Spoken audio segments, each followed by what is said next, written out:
garden basil. Not only is it a delicious culinary herb, but it is great for digestion, for stress and cortisol levels. It is antimicrobial, which means it's antibacterial, antiviral, antifungal. It is great for digestion. It helps stimulate the digestion process, and it smells and tastes amazing. Today we're going to make a tincture, but obviously you can use it in food. Make a tincture, you can make an oil, you can make a vinegar. It's very versatile. It's easy to get your hands on, and it's absolutely delicious and smells beautiful. And here is my garden basil. I'm doing the same process, and again, all these herbs have antimicrobial effects. I'm going to give it a rough chop. Not sure if this one is going to fill the container either like the rosemary did, but we're going to check it out here. It may. So there's the jar. Actually, it may fit. We want to loosely pack this 3/4 to the way full because these are fresh herbs. We don't put as much in if it's a dried herb because they're super concentrated. So yeah, this is enough. That makes me happy. So here we go with the alcohol.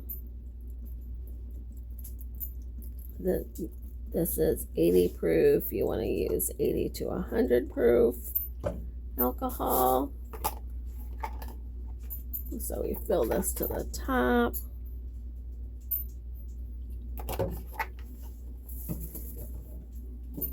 We cap it off. Give it a good shake every once in a while.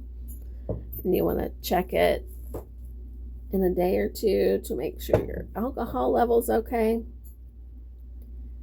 And you'll label this with the herb. I like to note whether it's fresh or dried.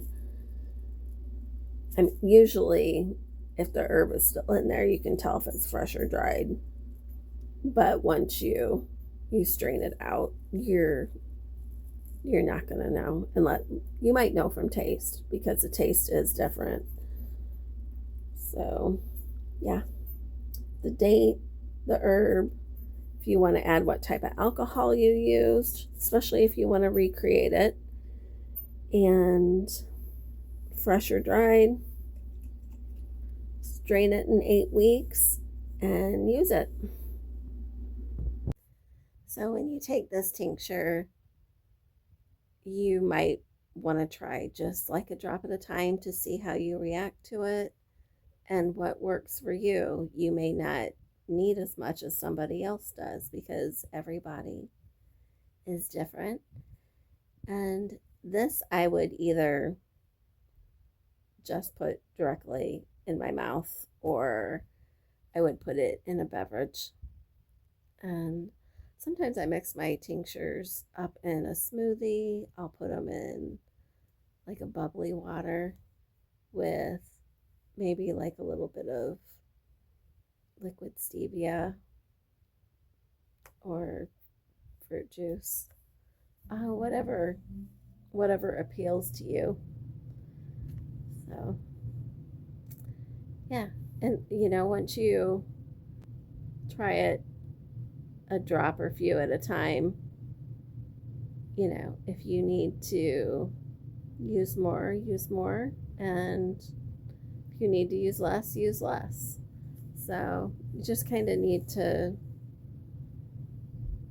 feel out what is right for you.